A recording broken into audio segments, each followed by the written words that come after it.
All right, kids, Assalamu alaikum. Welcome back to the online class. So, in our previous class, we continued the topic of manufacturing account, जो कि हमने last two class back start किया था. हमने बहुत detail में सुकून से इत्मीनान से ये अंडरस्टैंड किया कि सर ये मैन्युफैक्चरिंग बिजनेस होता क्या है, मैन्युफैक्चरिंग बिजनेस और ट्रेडिंग बिजनेस में फर्क क्या होता है. हमने तो सबसे पहले मैन्युफैक्चरर और ट्रेडर के बीच फर्क अंडरस्टैंड किया था यहाँ पर कि मैन्युफैक्चरर और ट्रेडर में क्या फर्क होता है.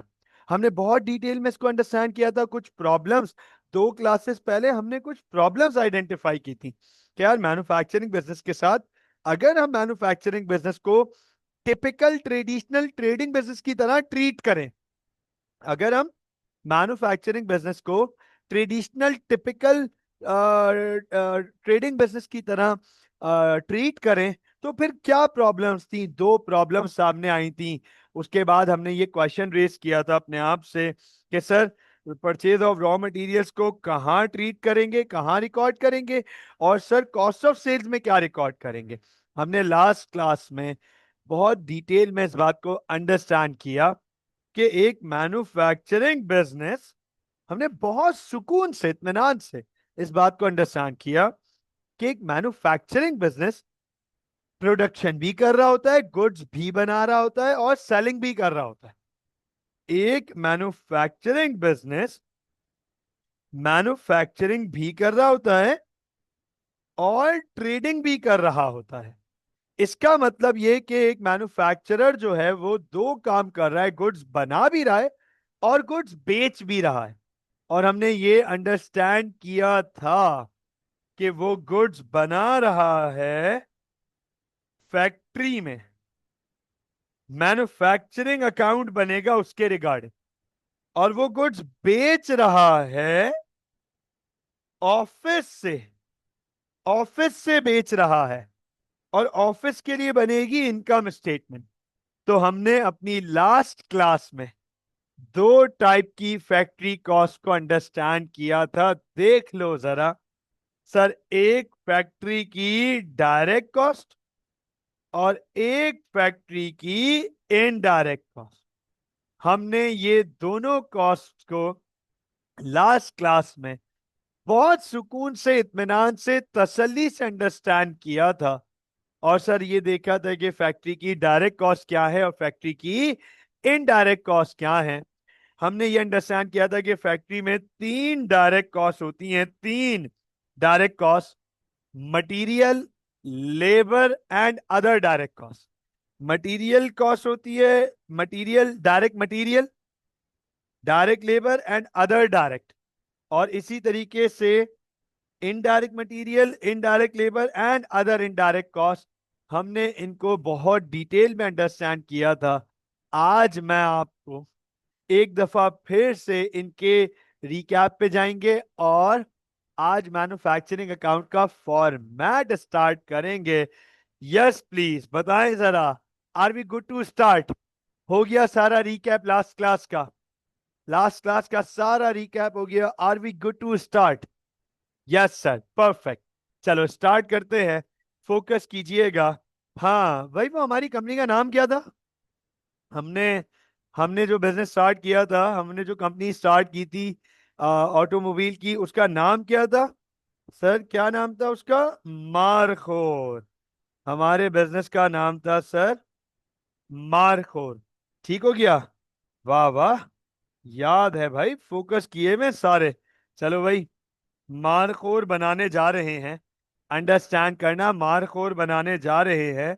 तो सर आप मुझे ये बताएं, मारखोर, अरे बताओ, मारखोर की जो गाड़ी हम बनाने जा रहे हैं, मारखोर की जो गाड़ियां हम बनाने जा रहे हैं, तो हम ये गाड़ियां बना रहे हैं या हम ये रेडीमेड खरीद रहे हैं? क्या ये गाड़ियां हम रेडीमेड खरीद रहे हैं या ये गाड़ियां हम बना रहे हैं, मैन्युफैक्चरिंग कर रहे हैं? वेरी गुड इब्तिसाम, वेरी गुड बेटा, मैन्युफैक्चरिंग कर रहे हैं. बिल्कुल ठीक है शायान, सर बना रहे हैं, मैन्युफैक्चर कर रहे हैं. सुन लीजिएगा, मैन्युफैक्चरिंग हम कर रहे होंगे फैक्ट्री में, मारकोर की मैन्युफैक्चरिंग हो रही होगी फैक्ट्री में. सवाल यह है कि आमना, अरसलान, ईमान, इब्तिसाम, रैयान, समील, शायान, सुभान, मुझे ये बताओ, क्या मेरे लिए ये आइडेंटिफाई करना जरूरी है कि हमें एक गाड़ी कितने की पड़ रही है बनाते हुए? बताओ भाई। जब हम रेडीमेड खरीद रहे होते हैं तो वो तो बड़ा आसान होता है कि यार ये गाड़ी इतने की खरीद रहे हैं हम। ये तो बड़ा आसान होता है हमारे लिए, जब हम रेडीमेड खरीद रहे होते हैं तो बड़ा आसान होता है हमारे लिए कि हम एक गाड़ी कितने की खरीद रहे हैं। लेकिन अब हम बना रहे हैं, अब हम खुद बना रहे हैं, तो बताओ मुझे, क्या ये आइडेंटिफाई करना हमारे लिए जरूरी है कि ये गाड़ी हम कितने की बना रहे हैं? अच्छा ये बताओ क्यों आइडेंटिफाई करना जरूरी है? थोड़ा सा मैं आपका भी पॉइंट ऑफ व्यू लेना चाहूंगा, देखना चाहूंगा कि आपका बिजनेस माइंड कितना है, कितना बिजनेस ओरिएंटेशन है आपका माइंड। ये पता करना क्यों जरूरी है कि हमें ये गाड़ी बनाने में कितने की पड़ रही है। Yes please. क्या बात है इब्तिसाम, वेरी गुड यार, वेरी गुड। शायान बिल्कुल ठीक, बिल्कुल ठीक, जबरदस्त, बेहतरीन हो गया। भाई इब्तिसाम कह रहे हैं सर सेलिंग प्राइस सेट करने के लिए, and that is very true, that is very true. Shayan कह रहे हैं to make business decisions, and that is also true.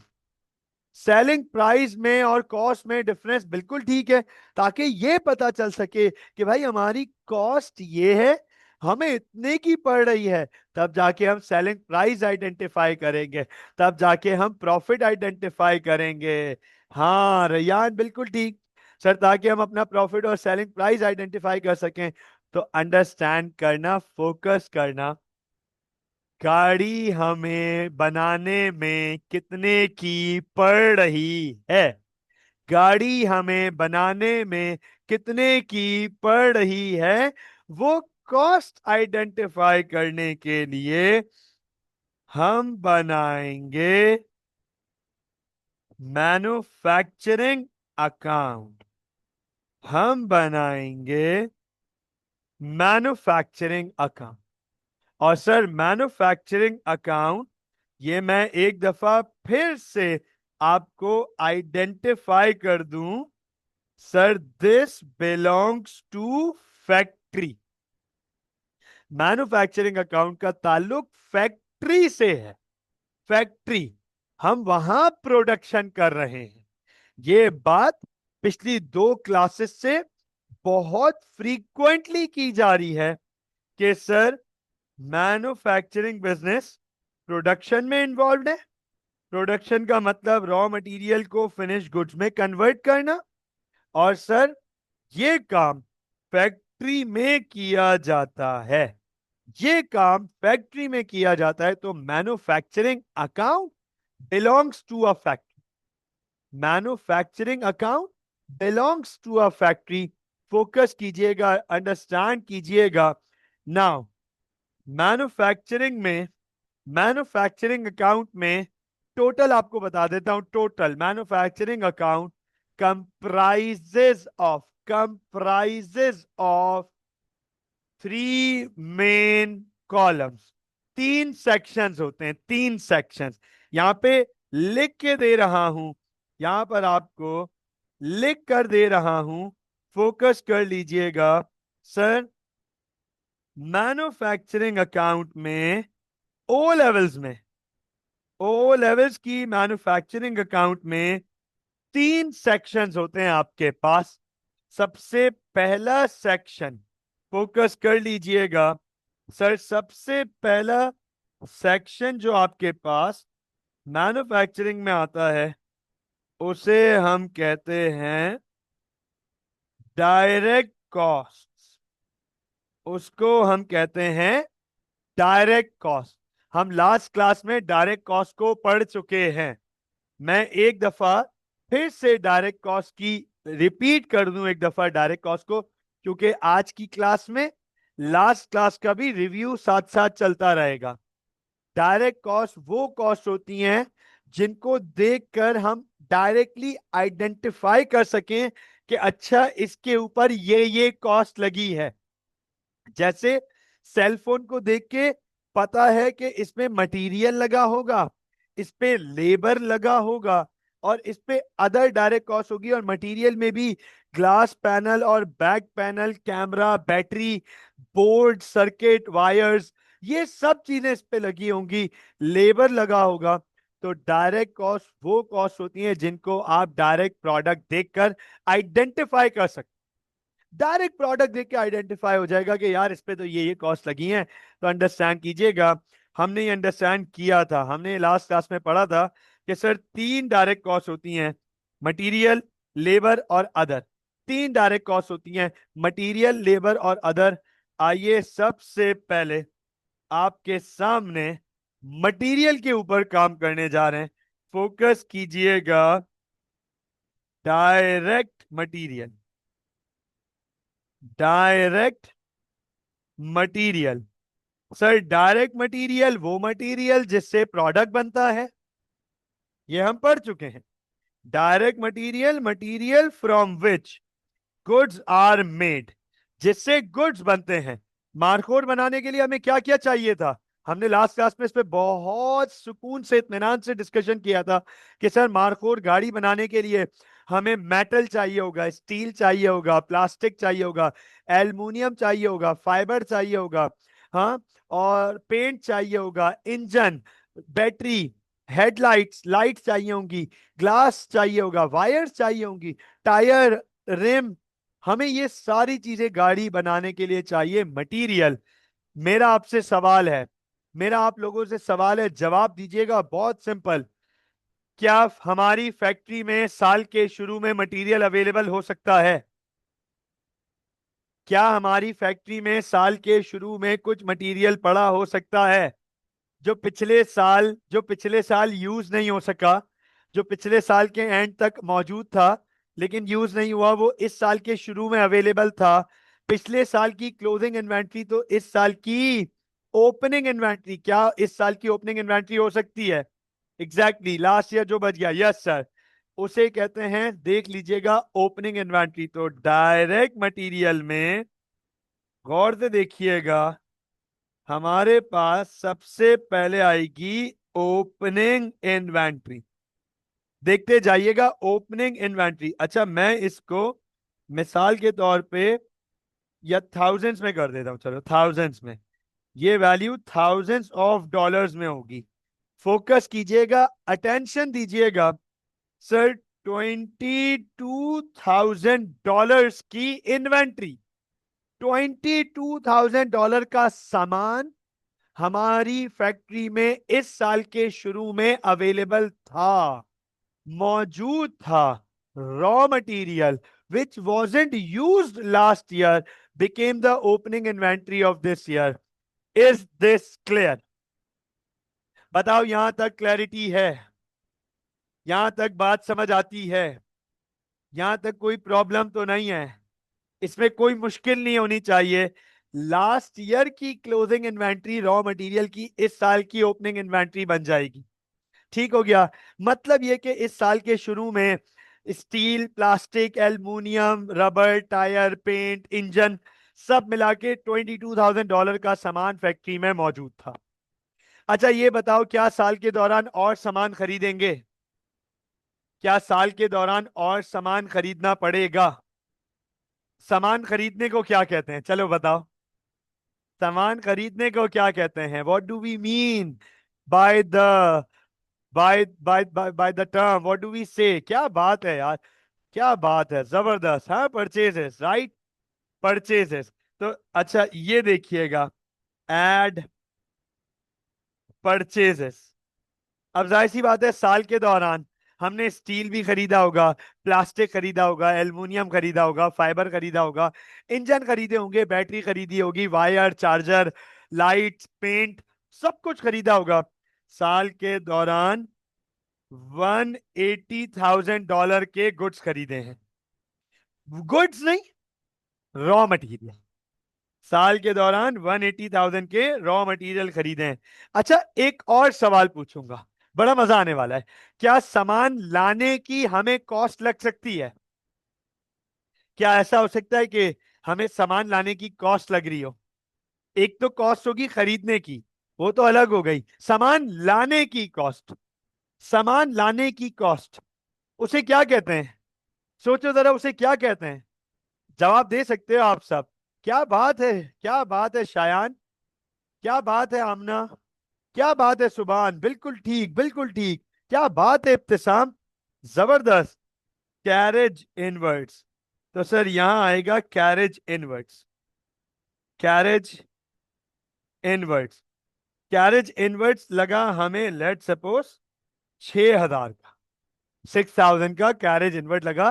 पूरे साल जो सामान हम लेकर आए उसमें हमें $6,000 बेयर करने पड़े, सामान लाने की कॉस्ट। अच्छा एक और चीज बता दूं, एक और चीज थोड़ा सा क्लैरिटी के साथ, मजा आने वाला है, बहुत मजा आने वाला है यार। समील, समील, रैयान, अरसलान, आमना, जरा ये बताओ कि वो अरसलान की कोई डिमांड आई थी लास्ट क्लास में, मालिक इतना खर्चा हो गया है तो ये भी लगा ले गाड़ी में।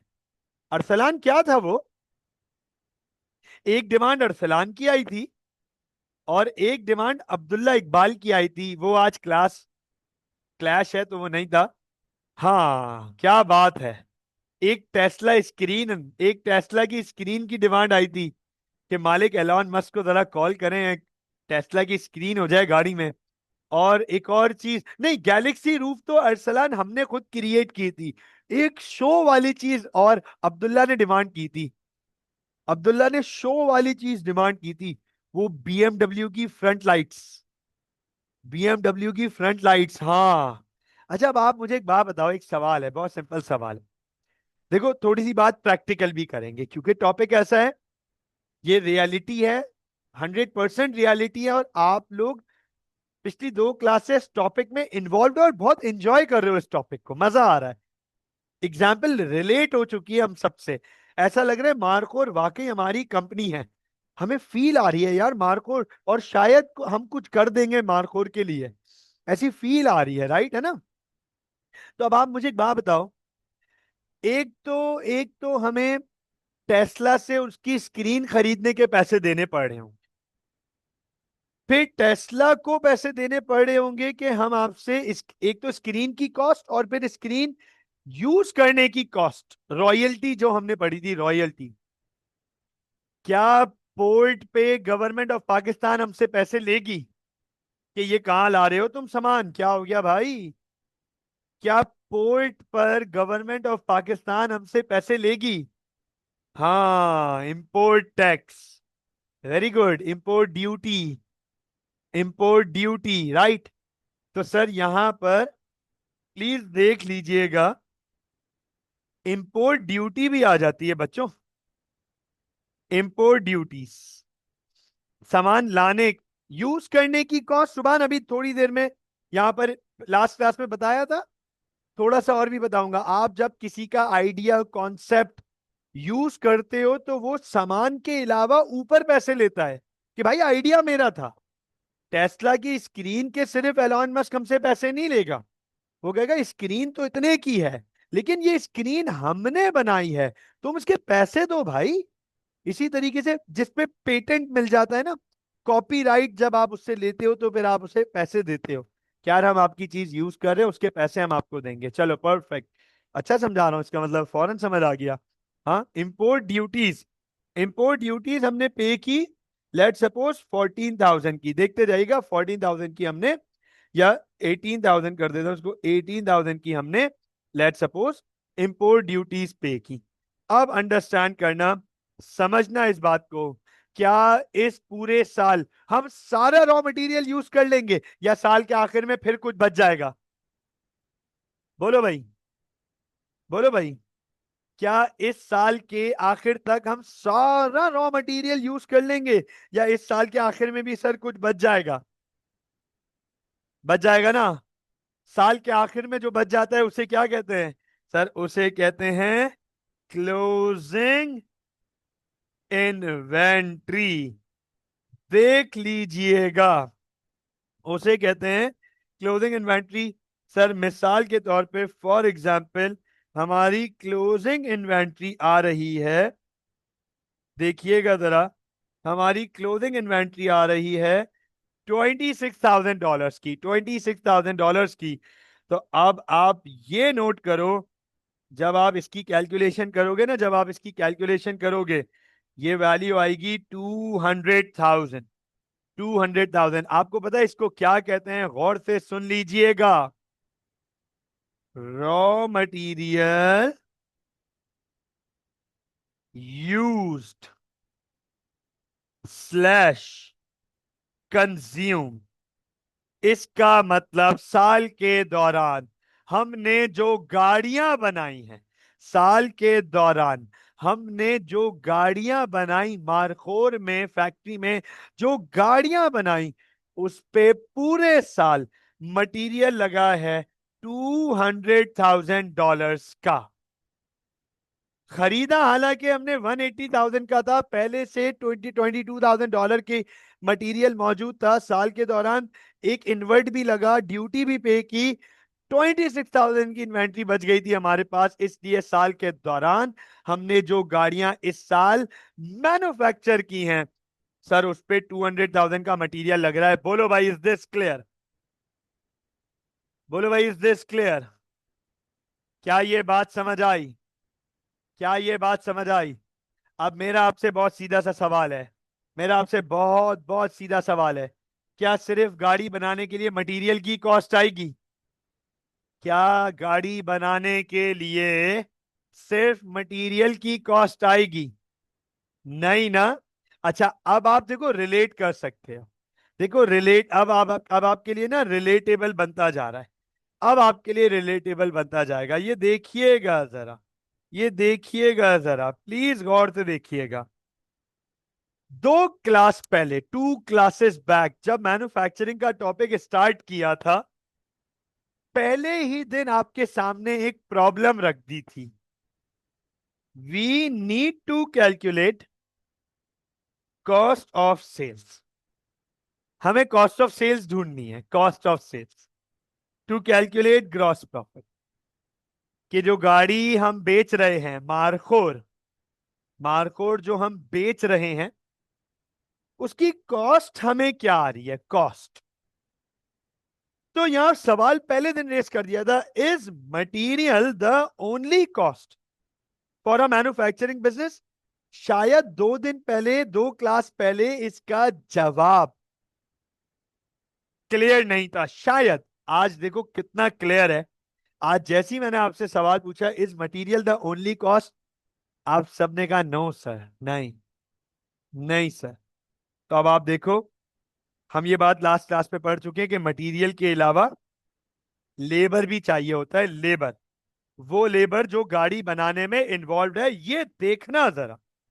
The wages of the workers who actually make the goods.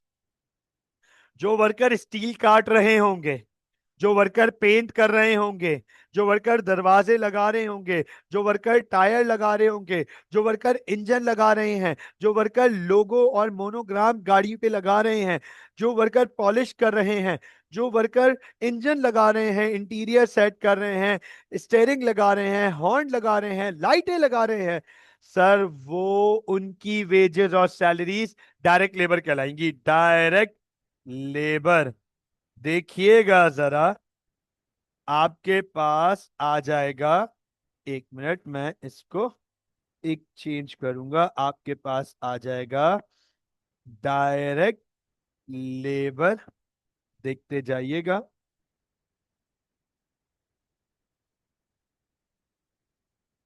All right, आपके पास आ जाएगा डायरेक्ट लेबर। अच्छा, इसको है ना, इसको कहीं कहीं आप डायरेक्ट वेजेस के नाम से भी पढ़ोगे। आप सवालों में कहीं कहीं इसको डायरेक्ट वेजेस के साथ सामने भी पढ़ोगे, साथ के नाम से भी पढ़ोगे। These are those people who are directly involved in the manufacturing of the cars. मार्कोर बनाने में ये डायरेक्टली इन्वॉल्व है, मार्कोर बनाने में ये डायरेक्टली इन्वॉल्व है। सुन लीजिएगा इस बात को। सर, जो हमारे वर्कर्स गाड़ी बना रहे थे, हमने पूरे साल उनको 260,000 की वेजेस सैलरीज दी, 260,000 की वेजेस और सैलरीज दी, direct labour, direct labour. Sir फिर आ जाता है हमारे पास other direct cost. Other direct cost में रॉयल्टीज और पेटेंट्स, ये देखिएगा ये लिखा हुआ डायरेक्ट एक्सपेंस मतलब अदर डायरेक्ट एक्सपेंस, इसको हम कहते हैं अदर डायरेक्ट एक्सपेंस। सर इसमें royalties, licence fees etcetera which have to be paid to other persons for the right to produce their product. उनका प्रोडक्ट हम यूज करें, उसके लिए उन्हें हमें पैसे देने होते हैं, रॉयल्टी। तो एलॉन मस्क टेस्ला को हमें टेस्ला की स्क्रीन यूज करने के पैसे देने पड़े होंगे। बीएमडब्ल्यू की हेडलाइट्स के लिए हमें बीएमडब्ल्यू को पैसे देने पड़े होंगे। गौर से देखिएगा, अदर डायरेक्ट कॉस्ट, और इसमें रॉयल्टीज बहुत कॉमनली आप देखोगे। रॉयल्टीज हमने पूरे साल $20,000 की रॉयल्टी पे की है। पूरे साल हमने पूरे साल $20,000 की रॉयल्टीज पे की हैं। अटेंशन दीजिएगा इधर। बताओ क्या ये तीनों डायरेक्ट कॉस्ट आ गई हमारे पास? बताओ ये तीनों डायरेक्ट कॉस्ट आ गई हमारे पास? डायरेक्ट मटेरियल, डायरेक्ट लेबर और अदर डायरेक्ट कॉस्ट। क्या ये तीनों डायरेक्ट कॉस्ट आ गई हमारे पास? डायरेक्ट मटेरियल, डायरेक्ट लेबर और अदर डायरेक्ट कॉस्ट। और ये देख लो, तीन ही होती हैं डायरेक्ट कॉस्ट, तीन ही होती हैं हमारे पास, मटेरियल, लेबर और अदर। ये वैल्यू बनेगी, देख लीजिएगा, ये वैल्यू बनेगी 480,000। मुझे बताओ इसका नाम क्या है? What is the name of this? Can you guys tell me the name of this? Can you guys tell me the name of this 480,000? Can you guys identify the name of this 480,000? क्या आप लोग कोई तुक्का लगा सकते हो ये क्या है? ये $4,80,000 क्या है? What is this? 480,000। आमना, अरसलान, ईमान, इब्तिसाम, रैयान, समील, शायान, सुभान, can you guys identify? Can you guys give a wild gas कि यार ये $480,000 क्या होंगे? डायरेक्ट मटेरियल भी आ गया, डायरेक्ट लेबर भी आ गया, अदर डायरेक्ट कॉस्ट भी आ गई। Okay Shayan, okay Shayan. शायान कह रहे हैं टोटल डायरेक्ट कॉस्ट। ईमान कह रही है टोटल कॉस्ट। ईमान टोटल कॉस्ट नहीं, सिर्फ डायरेक्ट कॉस्ट की बात हो रही है अभी। रैयान, रैयान बिल्कुल सही। समील ग्रॉस प्रॉफिट कहां से आ गया है? समील ग्रॉस प्रॉफिट कहां से आ गया? इनकम स्टेटमेंट बना रहे हैं क्या हम? इनकम स्टेटमेंट बना रहे हैं क्या हम? सुभान ग्रॉस प्रॉफिट कहां से आ गया? कॉस्ट, कौन सी कॉस्ट? Total direct cost. ये डायरेक्ट कॉस्ट, ये डायरेक्ट कॉस्ट, ये डायरेक्ट कॉस्ट। तो सर तीनों को मिला के क्या वाइल्ड? ऐसा भी वाइल्ड नहीं बोला था मैंने बेटा, पाकिस्तान है, औकात में रहो। ऐसा भी वाइल्ड होना नहीं बोला था, ये तो औकात से ही बाहर जा रहा है। Wild gas sir, gross profit. शुक्र है, शुक्र है तूने कुछ और नहीं बोल दिया। हाँ शुक्र है। वाइल्ड के चक्कर में भाई मैं आइंदा ख्याल रखूंगा कि मुझे पता चल गया आप किस किस्म के वाइल्ड हैं। तो मैं आइंदा ख्याल रखूंगा कि बहुत ज्यादा वाइल्ड वाइल्ड नहीं बोलना मुझे, ठीक है ना? अरे यार, बोले ग्रॉस प्रॉफिट। हाँ, चलो खैर। अच्छा, इसको टोटल डायरेक्ट कॉस्ट कहते हैं। पता है इसका प्यार से एक नाम है, इसका एक प्यार से नाम है। हाँ भाई, आप लोगों का कोई प्यार से नाम है घर में? कोई आपसे प्यार करता है? प्यार से नाम तो वही रखेगा ना जो प्यार करता है। कोई है आपका प्यार से नाम? देखो टोटल डायरेक्ट कॉस्ट का भी प्यार से नाम है घर पे। इसका अकाउंटेंट्स ने इसका प्यार से नाम रखा है। गौर से देखिएगा, अकाउंटेंट्स ने इसका प्यार से नाम रखा है प्राइम कॉस्ट। Prime cost. आपको पता है टोटल डायरेक्ट कॉस्ट को हम कहते हैं प्यार से प्राइम कॉस्ट। प्राइम कॉस्ट, ये लिखा हुआ है यहां पे, प्राइम कॉस्ट। ये देखो क्या लिखा हुआ है प्राइम कॉस्ट। प्राइम कॉस्ट के बारे में लिखा हुआ है the total of direct, the total of direct cost. तो जब आप डायरेक्ट कॉस्ट को टोटल करोगे तो उसे प्राइम कॉस्ट कहते हैं। आपका डायरेक्ट कॉस्ट का कॉलम डन हो गया। 3 सेक्शंस पढ़ाए थे ना, 3 सेक्शंस लिखवाए थे। ये आपका, ये आपका सेक्शन 1 डन हो गया। डन। अच्छा, क्या लगता है सेक्शन 2 क्या होगा? मुझे पक्का भरोसा है आप सब जवाब दोगे और बहुत अच्छा जवाब दोगे। मुझे पक्का भरोसा है आप सब पे कि आप सब बहुत अच्छा जवाब दोगे, बिल्कुल सही जवाब दोगे इसका। क्या लगता है सेकंड सेक्शन कौन सा होगा? क्या लगता है what would be the section 2?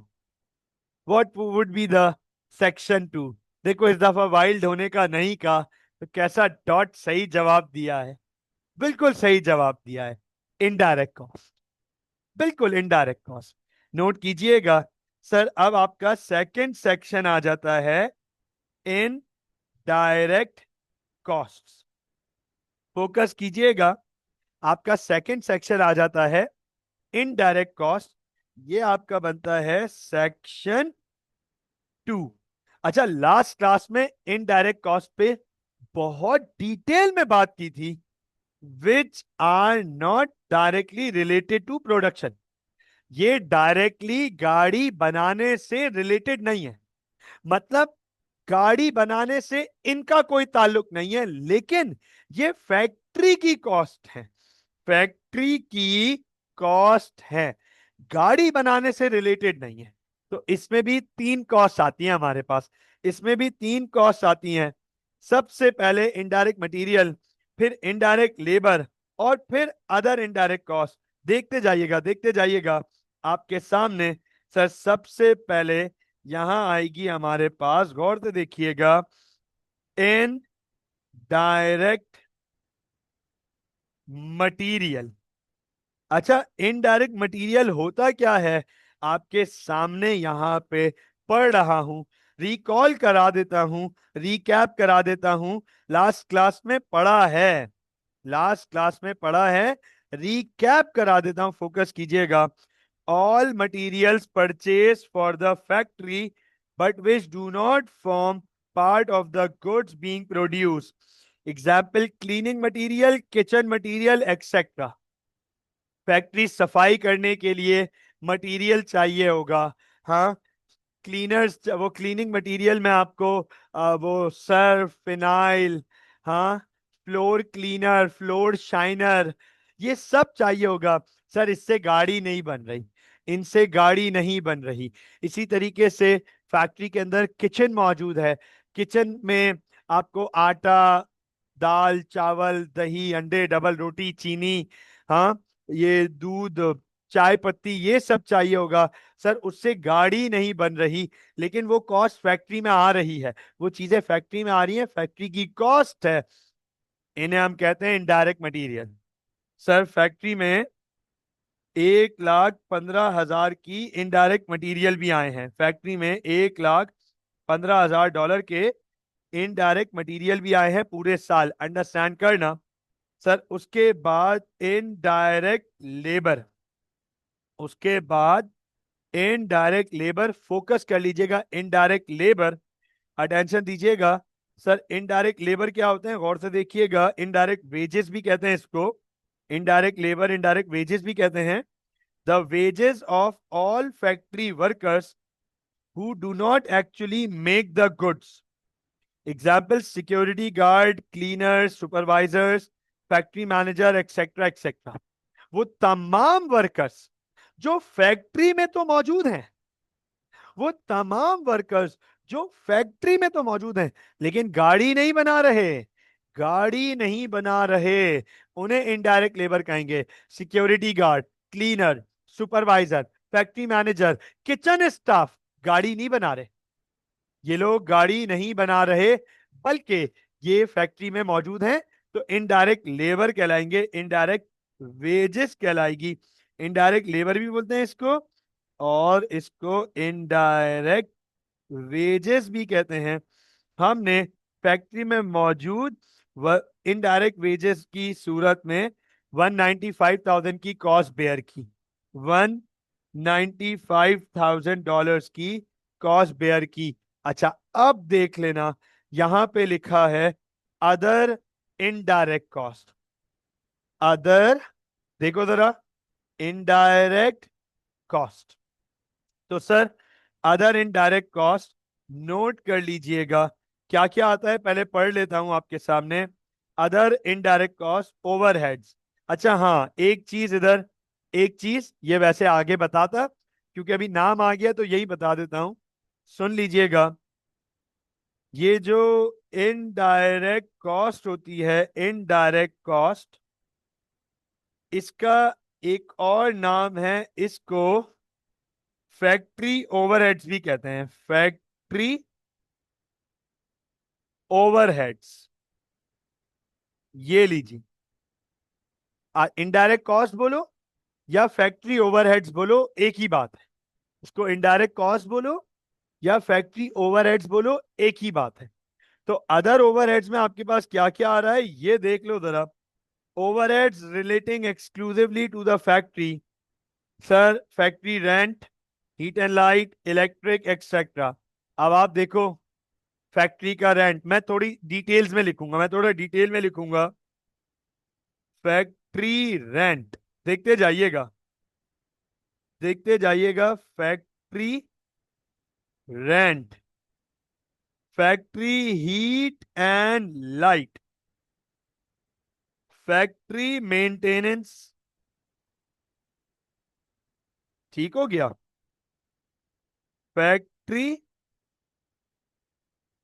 Building depreciation, factory machinery depreciation, factory की इंश्योरेंस। तो फैक्ट्री की तमाम वो कॉस्ट जो कि प्रोडक्शन से रिलेटेड नहीं है लेकिन फैक्ट्री में वो कॉस्ट लग रही है, उसे हम कहते हैं इनडायरेक्ट कॉस्ट। भाई मिसाल के तौर पे फैक्ट्री का रेंट आ गया हमारे पास 45,000, हीट एंड लाइट आ गया हमारे पास 80,000, फैक्ट्री की मेंटेनेंस आ गई हमारे पास 10,000, फैक्ट्री की बिल्डिंग की डेप्रिसिएशन आ गई 15,000 और फैक्ट्री मशीनरी डेप्रिसिएशन आ गई 30,000। अब आप गौर से देखो, गौर से प्लीज फोकस कीजिएगा। आमना, अरसलान, ईमान, रैयान, समील, शायान, सुभान, फोकस कीजिएगा। ये इनडायरेक्ट मटेरियल, ये इनडायरेक्ट लेबर और ये सारे इनडायरेक्ट कॉस्ट, ये सारे अदर इनडायरेक्ट कॉस्ट। क्या यही तीन थे इनडायरेक्ट में? क्या इनडायरेक्ट में यही तीन थे? क्या इनडायरेक्ट में यही तीन थे? अब इनको टोटल करूंगा, अब इनको टोटल करूंगा, गौर से देखिएगा। 115 plus 195 plus 45 plus 80 plus 10 plus 15 plus 30, गौर से देखिएगा। सर ये आ गया हमारे पास 490,000। इसको कहते हैं टोटल इनडायरेक्ट कॉस्ट, इसको कहते हैं टोटल इनडायरेक्ट कॉस्ट। लेकिन इसको लिख के नहीं दिखाते आप यहां पे, आप इसको टोटल इनडायरेक्ट कॉस्ट लिख के नहीं दिखाओगे, प्राइम कॉस्ट लिख के दिखाओगे बच्चों। प्राइम कॉस्ट बाकायदा लिख कर दिखाओगे कि ये प्राइम कॉस्ट है, लेकिन टोटल इनडायरेक्ट कॉस्ट लिख के नहीं दिखाओगे। अब आप इन दोनों को ऐड कर लोगे, ये देख लो जरा। अब आप इन दोनों को ऐड कर लोगे, प्राइम कॉस्ट आपकी लगी थी 4,80,000 और इनडायरेक्ट कॉस्ट आपकी लगी 4,90,000। तो सर आपकी, गौर से देखिएगा, total direct and indirect cost आ गई 970,000। आपकी टोटल डायरेक्ट और इनडायरेक्ट कॉस्ट मिलाकर आ गई 970,000। फिर से सुन लो, आप इसको भी लिख कर नहीं दिखाते, ये फॉर्मेट का पार्ट नहीं है, not part of format, not part of format. आप इसको भी लिख के नहीं दिखाओगे और आप इसको भी लिख कर नहीं दिखाओगे, नॉट पार्ट ऑफ फॉर्मेट। मुझे बताएं, क्या ये सेक्शन भी क्लियर हो गया? बोलो भाई। क्या ये सेक्शन क्लियर हो गया? 970,000 तक की वर्किंग समझ आई? टोटल डायरेक्ट और इनडायरेक्ट समझ आया? Aamna, Arsalan, okay Aamna, okay Subhan, okay Shayan, what about Arsalan? Okay Arsalan, Iman, Rayyan, Sameel, Iman, Rayyan, Sameel, what about you guys? Is this clear? हाँ तो फीडबैक दिया करें ना, you know I want to see feedbacks. अब आप देखें जरा, मैन्युफैक्चरिंग अकाउंट के दो सेक्शंस डन हो गए, रेडी हो गए। एनी वाइल्ड गेस तीसरा सेक्शन क्या होगा? No no sorry, no wild guess, I am sorry, no wild guess, sorry no wild guess. बता, ऐसी कोशिश करो, बताओ तीसरा सेक्शन क्या होता होगा। जिन्होंने मैन्युफैक्चरिंग पढ़ा है उनको आइडिया होगा यार, बहुत अच्छे से आइडिया होगा। ईमान मैन्युफैक्चरिंग पढ़ा हुआ है आपने, रैयान आपने भी पढ़ा हुआ है, समील आपने भी पढ़ा हुआ है, सुभान आई थिंक आपने भी पढ़ा हुआ होगा। हाँ भाई, क्या लगता है तीसरा सेक्शन क्या होगा? आमना आपने भी पढ़ा हुआ है नहीं? ईमान कह रही है कुछ याद नहीं सर मुझे। हाँ, गजनी बन गई है क्या? आम Iman, Ghajini, short term memory loss. हाँ अच्छा, मेरे पढ़ाने के बाद तो याद रहता है ना? नहीं बोलिए यस यस। अच्छा ये नहीं पढ़ा, अच्छा ये सबसे आसान है। जो जो कुछ याद नहीं आ रहा ना, बोलो नहीं पढ़ा, नहीं पढ़ा। ओके, फोकस कीजिएगा। आपको थर्ड सेक्शन, आपका थर्ड सेक्शन होता है, बता रहा हूं अभी, फोकस कर लीजिएगा। वर्क इन प्रोग्रेस या वर्क इन प्रोसेस, इसके दो नाम है। वर्क इन प्रोसेस या वर्क इन प्रोग्रेस, इसके दो नाम हैं। वर्क इन प्रोग्रेस या वर्क इन प्रोसेस। ईमान याद आया? वर्क इन प्रोग्रेस या वर्क इन प्रोसेस, इसके दो नाम हैं सर, फोकस कीजिएगा। Work in progress, work in process. Work in progress बोलो या वर्क इन प्रोसेस बोलो, एक ही बात है। अब सर ये होते क्या है? अब ये अच्छा नहीं पढ़ा था, सुभान कह रहे नहीं पढ़ा था, ईमान कह रही है बिल्कुल याद आ गया, याद आ गया मुझे, सब याद आ गया। वही तावीज, माँ जिसे लेके गुल्लक में बैठ गई थी। ओके तो okay, work in process, work in progress. क्या होता है work in process, work in progress? आपको एक फैक्ट्री ले जाना पड़ेगा। चलेंगे मेरे साथ फैक्ट्री, चलेंगे? आप लोगों को एक फैक्ट्री लाना पड़ेगा, कंफर्म आप लोगों को एक फैक्ट्री लाना पड़ेगा। आएंगे मेरे साथ फैक्ट्री, चलेंगे? कौन कौन मेरे साथ फैक्ट्री चलने के लिए रेडी है? आप लोगों को फैक्ट्री ले जाना चाहूंगा मैं। I want you guys to see the factory, experience the working environment of the factory. सिर्फ रैयान अकेला फैक्ट्री जाने के लिए रेडी है, बाकी लोग जाने के लिए, फैक्ट्री देखने के लिए रेडी नहीं है। फैक्ट्री, चलो आप लोग जाने के लिए रेडी नहीं हो फैक्ट्री, तो मैं यहीं पे फैक्ट्री ले आता हूँ। मैं आप लोगों को यहीं पे फैक्ट्री ले आता हूँ ऑनलाइन में। आमना बोल रही है सर प्लेन की टिकट दे दें। आमना, अभी तो थोड़ी देर पहले तो बिजनेस में आपको पढ़ाया, थोड़ी देर पहले बिजनेस में आप लोगों को पढ़ाया और समझाया कि डिजिटलाइजेशन ने हमारे लिए दुनिया इतनी आसान कर दी है, that markets don't exist only physically now, they are virtual. आए वर्चुअल फैक्ट्री दिखाता हूँ ना आपको वीडियो कॉल पे दिखाऊं ना? ना ना ना, वीडियो कॉल की भी जरूरत नहीं है अब तो वीडियो कॉल से भी दुनिया बहुत आगे निकल चुकी है, बेहतरीन, उससे भी बड़ी टेक्नोलॉजीज पर आ चुके हैं हम। सर आइए आपको मैं एक फैक्ट्री विजिट कराता हूं, मारहोर की फैक्ट्री। हाँ, वी आर हेडसेट, अरसलान ने बोला sir we are headset, and that is true. अच्छा वी आर हेडसेट तो है ही है, चलो वी आर हेडसेट तो फिर भी तकरीबन तकरीबन आप समझ लो कि 10-12 साल पुरानी टेक्नोलॉजी हो गई है ना we are headset, virtual reality. उसमें इनोवेशन बहुत तेजी से आ रही है और उसकी परफेक्शन बहुत अच्छी होती जा रही है। लेकिन जो गूगल और मेटा ने स्पेक्स लॉन्च किए हैं, that would change the market in future. अभी अभी उनमें फ्लॉज बहुत हैं, अभी उनमें हैजर्ड्स और एक्सीडेंट्स के फ्लॉज बहुत मौजूद हैं, बट मुझे ऐसा लगता है कि that would change the world. वो दुनिया को, वो सेल फोन की ऑल्टरनेट में आएंगे, रिप्लेस करेंगे। वीआर हेडसेट से एडवांस चीज, वीआर हेडसेट तो फिर पूरा आपको कैरी करके घूमना पड़ता है, और वो तो एक अलग फील आती है।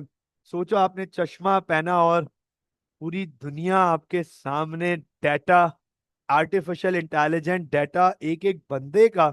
मैं भी वो एक एक यूट्यूबर का एक वीडियो देख रहा था उस पे। I am not a fan of YouTubers by the way, मैं सिर्फ इंटेलेक्ट और इंफॉर्मेटिव यूट्यूबर्स की वीडियोस पे फोकस करता हूँ। पता चला तुम लोग सोचो सर आप भी डकी भाई को देखते हैं आप भी रजब भट्ट को देखते हैं। नहीं भाई, अपने को ऐसे लोगों से दूर रहना है। बहरहाल, मैं एक जर्मन यूट्यूबर की वीडियो देख रहा था। उसने उसको एक्सपेरिमेंट के लिए मेटा ने अपना चश्मा भिजवाया, ग्लासेस भिजवाए मेटा के, और वो यूरोप में अलग अलग कंट्रीज में एक्सपेरिमेंट कर रहा था। वो उसने हेडसेट पहन, उसने चश्मा ग्लास पहना है, and it's appear to be a very casual, normal, fashionable glass, that is it, बहुत कैजुअल और बहुत सिंपल फैशनेबल ग्लास लग रहा है।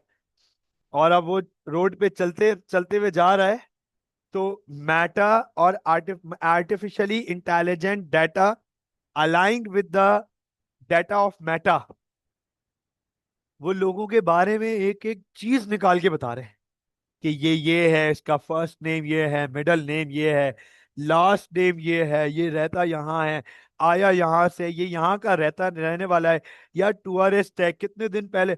ओ हो, मतलब आवाम है ना भाग रही थी, आवाम भाग रही थी भाई। वो समझ रहे थे कोई इंटेलिजेंस, एफबीआई, एफआईए वाले, सीआईए वाले आ गए, और ओह, उसने जो मस्तियां की हैं उस वीडियो में। वो बताया था कि ना, वो 3 दिन पहले उसने स्टेटस लगाया था। एक बंदी टूर के लिए आई थी, तो 3 दिन पहले उसने स्टेटस लगाया था कि नॉट फाइंडिंग दिस सिटी, ऐसा ऐसा और ये वो, और ये बड़ा अजीब सा। तो वो पहुंच गया उसके पास, उसने मेटा ने स्टेटस खोल दिया कि 3 दिन पहले इसने फेसबुक के ग्रुप पे, ट्रैवल ग्रुप पे, ये स्टेटस लगाया था। तो कह रहा है मैं गवर्नमेंट, वो आ गया तफरी करने कि मैं गवर्नमेंट का ऑफिशियल हूँ और मुझे भेजा गया है, आपको हम अरेस्ट करेंगे, आपने हमारी सिटी के बारे में बुरा। आप जस्ट इमेजिन करो how how how harsh this technology would be. This would be next level. अच्छा, सबके चिट्टे किट्टे खुल के सामने आ जाएंगे, सबके, तुम क्या कर रहे हो सब कुछ समझ, सबको पता चल जाएगा। हो, इनसेन, एब्सोल्यूट। सर प्राइवेसी का क्या, तो बेटा ये तो अपने सोशल मीडिया हैंडल्स को बनाने से पहले सोचना चाहिए था ना। कितने अच्छे से लिखते हैं और चेक इन लगाते हैं, एट यहाँ एट वहां, तस्वीरें लगाते हैं, ये सब कुछ सोशल मीडिया करने से पहले। सोशल मीडिया विल बी, मेरे को तो लगता है यही दज्जाल होगा। दज्जाल कोई नहीं होगा, यही दज्जाल होगा मेरे ख्याल से। इसको हमारे बारे में सब पता होगा, इसको हमारे बारे में सब पता होगा। हाँ तो आमना है, यही तो 100% है, ये तो 100% है ना। अच्छा, अच्छा, इसीलिए आप लोग सोच सकते हो, देखो आप लोग है ना, अगर आमना, अरसलान, ईमान, रयान, समील, शायान, सुभान, अगर कभी मोबाइल यूज करते हुए घर वाले बोलते होंगे कि छोड़ दो इसका पीछा, जब देखो मोबाइल इस्तेमाल करते रहते हो, हाँ, और आर्ग्यूमेंट में मोबाइल बीच में आता है, माँ से कोई आर्ग्यूमेंट हो रहा हो, तो दो चीजें बीच में आती हैं, एक नमाज और एक मोबाइल, ठीक है ना, ये बाय डिफॉल्ट है। और वहां हम आर्ग्यूमेंट हार जाते हैं, वहां हम आर्ग्यूमेंट हार जाते हैं। ऐसी है ना कि और करो मोबाइल इस्तेमाल। अच्छा, अम्मा को हम घर पे खाने की टेबल पे बैठ के डिस्कशन चल रहा है, क्या आपने देखा अमेरिका ने इसराइल पे हमला कर दिया, या रशिया ने यूक्रेन पे हमला कर दिया, अम्मा बोलती हैं और करो मोबाइल इस्तेमाल। ये कौन सा आर्ग्यू, ये है ना, ये कौन सी, ये कौन, हाँ मुझे बुखार हो गया और करो मोबाइल इस्तेमाल।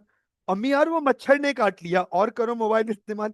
क्या हो गया भाई, कौन, हाँ, अजीब सी बातें चल रही है। तो वैसे अम्मा इज राइट, दज्जाल से बचने का, राइट, दज्जाल से बचने का। बहरहाल चलो, कहाँ तुम लोग दज्जाल तक ले गए यार, मारखोड़ से दज्जाल, क्लास क्लास मारखोड़ से दज्जाल तक पहुंच गए हमारी। एक आंख वाली गाड़ी बनाए, एक आंख वाली गाड़ी, एक हेडलाइट बीच में लगाते हैं। हाँ, लोग समझेंगे बाइक आ रही है। ओहो, ओहो हो, सिर्फ सोचो जरा, बीच में एक लाइट है गाड़ी में, सेंटर पे एक लाइट है, लोग समझेंगे बाइक आ रही है, बस क्रॉस मारने की कोशिश करेंगे। ओहो, चलो भारत, ये दज्जाली गाड़ी। बिल्कुल ठीक है। ओहो, दज्जाली, वैसे दज्जाल का गधा है, गाड़ी नहीं है। टेक्निकली बता दूं, तुम लोग बच के रहना, तुम सब बच के रहना, दज्जाल गधे पर आएगा। पता चला उसे नहीं मिला, कोई नहीं मिला, तुम लोगों को पकड़ लिया उसने, बोले इनसे अच्छा गधा कोई है ही नहीं, इनके माँ बाप इन्हें गधा बोलते हैं, राइट। यार आज तो रोस्टिंग हो रही है, हाँ, आज तो रोस्टिंग हो रही है, सर रोस्टिंग मोड में आए हुए हैं। ओहो, भाई सर के साथ भी यही होता रहा है, सर भी है ना तुम्हारे एज ग्रुप से आए हुए हैं, फिक्र नहीं करो, सर ने ये सब बर्दाश्त किया हुआ है और सब कुछ सुना हुआ है। अस मोमेंट। चलो आगे चलते हैं, फोकस करते हैं। फैक्ट्री, आओ मारखोर की फैक्ट्री देखते हैं। आइए आपको मारखोर की जरा फैक्ट्री विजिट कराते हैं, फैक्ट्री दिखाते हैं, ठीक है ना। मारखोर, हमारी फैक्ट्री कुछ इस तरीके से दिखती है मारखोर की, प्लीज फोकस कीजिएगा। मारखोर की हमारी फैक्ट्री कुछ इस तरह से लेआउट है। अच्छा, ये बहुत कॉमन लेआउट बनाने जा रहा हूं मैं आपके सामने, आपको रियलाइज हो जाएगा कि sir this is a very common layout for factories, factories के लिए ये बहुत कॉमन लेआउट है, फैक्ट्रीज के लिए। अंडरस्टैंड कीजिएगा, फोकस कीजिएगा।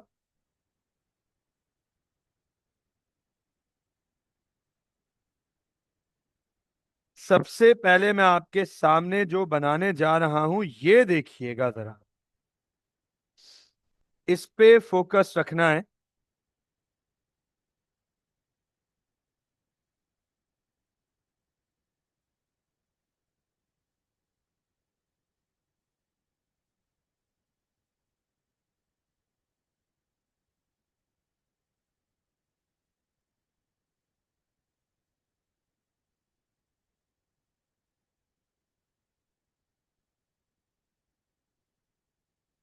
ये देखें, एनी आइडिया ये क्या बना रहे हैं हम?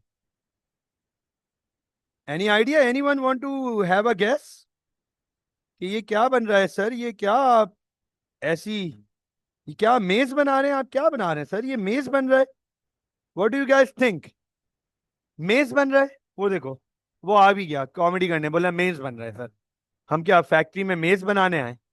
हाँ, क्या बन रहा है, एनी आइडिया? सर इसको कहते हैं असेंबली लाइन। मैं नहीं नहीं, मैप नहीं है यार, अरे यार हद हो गई यार, हद हो गई। इसको कहते हैं असेंबली लाइन, अरसलान। इसको कहते हैं मारखोर का लोगो। ये कौन सा मारखोर का लोगो है भाई? मारखोर के लोगो में तो सींगे हैं, क्या हो गया? मारखोर के लोगो में सींगे हैं भाई, इधर देख लो। सर ये है असेंबली लाइन। असेंबली लाइन क्या होती है, गौर से देखिएगा। यहां से, अरे भाई तुम भी एक तो सीधे नहीं होके दे रहे। मारकोड की असेंबली लाइन है, असेंबली लाइन में यहां से रॉ मटेरियल इन होता है, रॉ मटेरियल। फिर ये department one, department two, department three, या स्टेज बोलो, stage four, stage five, stage six, stage seven, stage eight, department nine, इसको सेल भी बोलते हैं, cell ten, cell eleven, cell twelve, department thirteen, department fourteen, stage fifteen, stage sixteen, stage seventeen, stage eighteen, और फिर यहां से गाड़ी बन के बाहर निकलती है फिनिश गुड की फॉर्म में। इसको कहते हैं असेंबली लाइन, इसको कहते हैं असेंबली लाइन। गाड़ियां, गाड़ियां, चीजें, प्रोडक्ट मैन्युफैक्चरिंग में असेंबली लाइन पे बनते हैं, असेंबली लाइन पे बनते हैं ये सब। अब मेरा आपसे बहुत सिंपल सा सवाल है, बहुत आसान सवाल है, फोकस करना, जवाब आप दे सकोगे, बहुत अच्छे से जवाब दे सकोगे। मुझे ये बताओ, यहां से रॉ मटेरियल इन हो रहे हैं, यहां से फिनिश गुड आउट हो रहा है, अंडरस्टैंड करना। क्या ये गाड़ी बन गई? क्या ये गाड़ी बन गई? क्या ये गाड़ी बन गई? क्या ये गाड़ी बन गई? क्या ये गाड़ी बन गई? बोलो भाई। यहां से रॉ मटेरियल्स लोड किए जा रहे हैं और यहां से गाड़ी फिनिश होके बाहर निकलती है। मैं यही पूछ रहा हूं, मैं यही पूछ रहा हूं। ये नहीं पूछ रहा कि कब बनेगी। मैं पूछ रहा हूं क्या गाड़ी बन गई? क्या गाड़ी बन गई? क्या गाड़ी बन गई? नहीं सर। No sir. अच्छा सुन लो, इसे रॉ मटेरियल भी नहीं कहते और इसे फिनिश गुड भी नहीं कहते। तो इसे क्या कहते हैं? गाड़ी बनने में कितना टाइम लगता है? अच्छा डिपेंड करता है गाड़ी कौन सी है, लेकिन तकरीबन एक आइडिया के हिसाब से टोयोटा को यारिस बनाने में, एक यारिस बनाने में तकरीबन आप समझ लो नियर अबाउट 6 से 8 घंटे लगते हैं।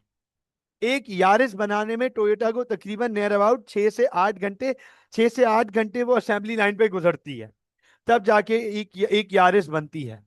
लेकिन एक वक्त में एक यारिस नहीं बन रही होती ना, लाइन से। आप देखो ना, 1 2 3 4 5 6 7 8 9 10 11 12 13 14 15 16 17 18, तो एक वक्त में 18 गाड़ियों पे एट अ टाइम काम हो रहा है। सुन लीजिएगा, ये रॉ मटेरियल नहीं है, ये रॉ मटेरियल नहीं है, ये रॉ मटेरियल नहीं है। ना ही ये फिनिश गुड्स हैं। ये फिनिश गुड भी नहीं है। ये फिनिश गुड भी नहीं है। ये फिनिश गुड भी नहीं है सर।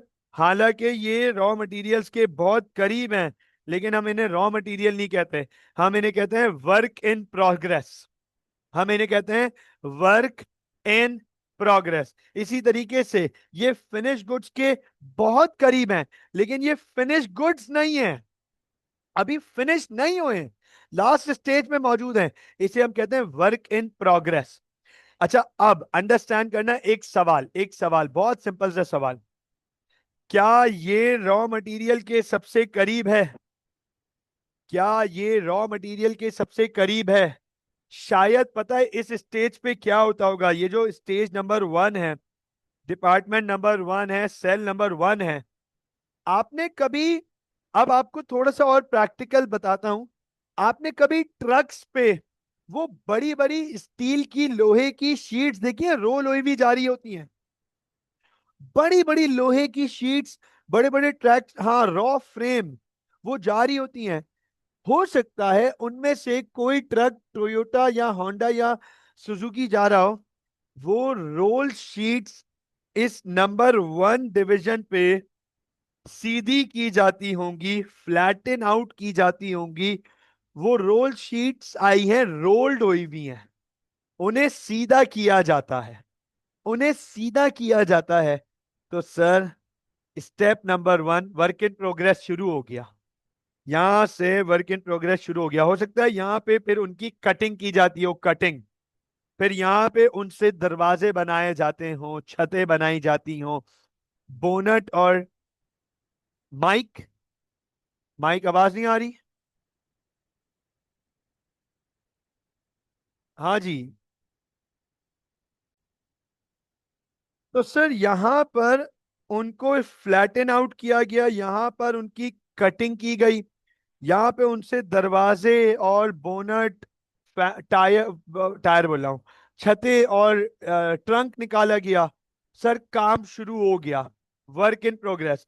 अच्छा यहाँ पर पूरी गाड़ी रेडी है, पूरी गाड़ी रेडी है, बस मार्कोर का लोगो नहीं लगा है, लोगो आगे और पीछे मार्कोर का लोगो और गाड़ी का नाम नहीं लगाया है अब तक।